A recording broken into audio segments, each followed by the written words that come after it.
Jussi just might have hinted at stepping away from the game, views at Worlds shatter records, Gannon and others rip Deglow, the Fandom survey is out yet again, World Games is underway, and even more this week in disc golf. We're back on US soil, jet-lagged but still covering all things disc golf from the past week in another episode of This Week in Disc Golf. For the ones who don't know, I'm Swiss Cheese, the one with all the holes in my game, but none in my commentary. And most importantly, I'm just one half of the disc golf world. That one pesky disc golf YouTube channel that shall not be named in some higher circles, but still has everyone tuning in to our scripted and fast-hitting content. While I'm here, I want to take the time to shout out all the fans that supported us during our Worlds coverage, whether it was by consuming our content or everyone who came up to us at the event. And while I'm at it, how about a shout out to the other content creators who recognized this historic moment and made this trip also. Guys, go out and make sure to support, check out the homies' content, and maybe even subscribe. There's Biscoff Broderick, Wild Runs, who's been there alongside us at the last 3 World Championships, Sacco, another round, happy with par with some great shorts, Zach Attack, Josh Mansfield of Ultiworld, and maybe my favorite, all the guys over at La Discraft, a French YouTube disc golf channel whose name I butchered so poorly I turned it into pate.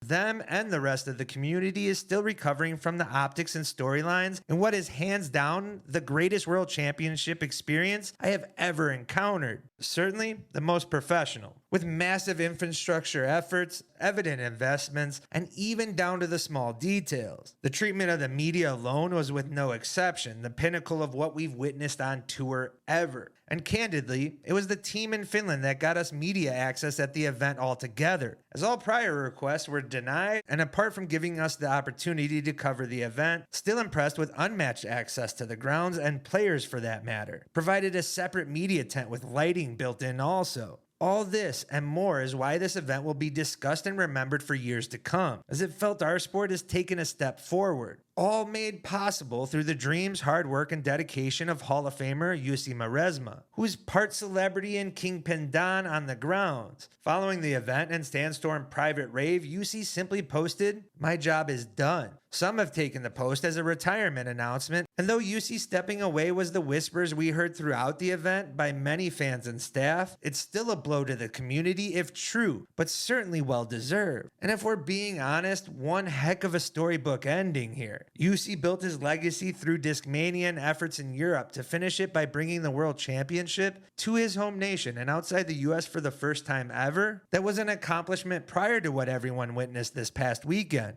Then capped off with the first ever crowned Discmania sponsored world champion in Gannon Buhr while there, made it even more special. And though a storybook ending, it's still an interesting time to possibly step away when the sport just might be the most popular it's ever been in Finland, making it a crucial moment for Finland disc golf and a large gap to fill in leadership if he does leave. But I'm not too sure if Jussi could stay away though, especially with rumors the beast just might not be retired like it has been touted. Construction of the water park has already begun. We witnessed that ourselves during Monday's round. But we've been told by a number of staff its impact might not be as detrimental as initially reported and could only impact 2 to 3 holes, which means it could actually see a possible return of the beast, or at least a revision of it, because hole 1 for sure is out the door. If true, could Jussi actually step away from his creation's rebirth? Funny enough, even our sources told us about the beast's return still had doubts about Jussi's future attachment. So we'll just have to wait and see. Either way, if true, Jussi, enjoy.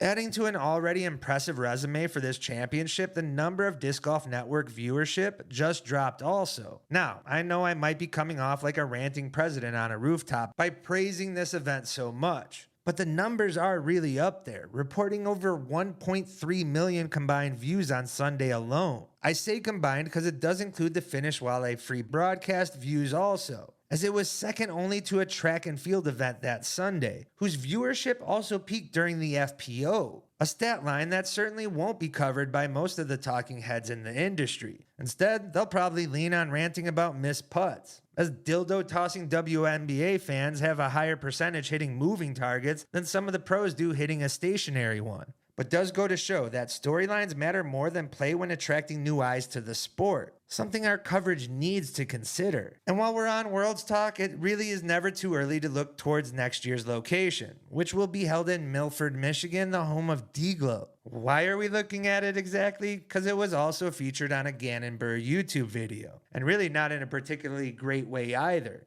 If I had to give it a real ranking, F.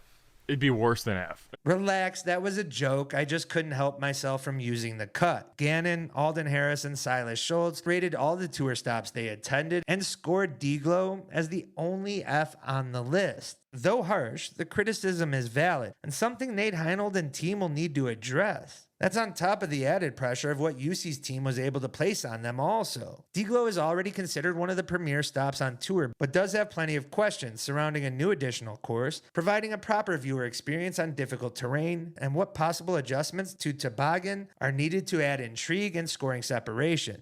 Original layout was almost figured out, closer than what it is now. Yeah, and then I feel like they almost made it too hard. Yeah. I don't know. My problem is when you play 10, 11, 12, 13, 14, 15 back to back to back to back to back. Everybody is just parring them. Dude, if you pull up the scores, it's just a bunch of white, par everywhere. Yeah, if you're not 6 down after the front 9, your round is cooked. And that's not really even getting into the rough, where casualties of lost discs are at some of the highest on tour. There's thorn bushes and invasive species that aren't cleared frequently enough on a temporary course, which brings further critiques also. Nate Heinold has plenty of experience as a Worlds TD because he just keeps getting awarded them. That all being said, his team is one of the best in the US and their events prove it. I'm less worried about the rough cleanup and the new course for that matter, but something does need to happen on the back 9 with needed adjustment. Or take a note from Nokia and add some OB, as it definitely needs some scoring separation. Now let's get off the Worlds conversation and into the Fandom survey, as that just went live this week also, which is developed again by First Available Research in partnership with Ultiworld. Helps provide insight into disc golf trends, player popularity, consumptions, habits, opinions, and demographics. I've already taken mine, so make sure you take the time to be heard and fill out one also. That and Josiah Zuidsma and Jussi Weiss do an exceptional job of breaking down the results into easily consumable articles with stats after, whose results could also impact player negotiations or free agent targets this offseason.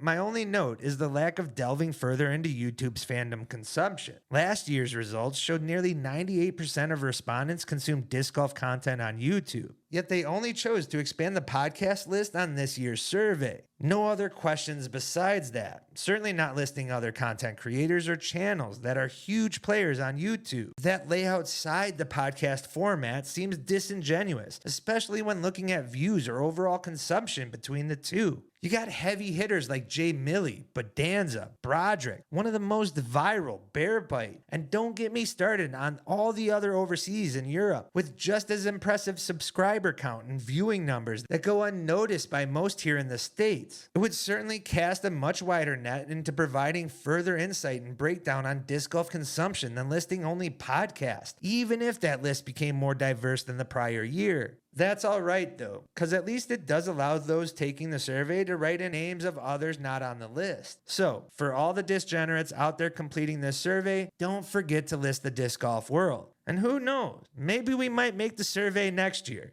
Who am I really kidding? We know that's about as likely as Brody's return to the tour. But hey, maybe it's our titles that just doesn't get us on the list, or the fact that no one really knows how to classify our content. And just in case Ultiworld's listening, we have a podcast ourselves. It comes out once a week on Tuesdays. It's called The Spit Out. It actually does some numbers. Guys, that wraps up this week in disc golf. Shout out to those on the Patreon and all of you who have stayed this long for me to thank you also. And like always, if you've enjoyed and not subscribed, make sure to do so. And if you haven't already, hit that like button, comment, and share.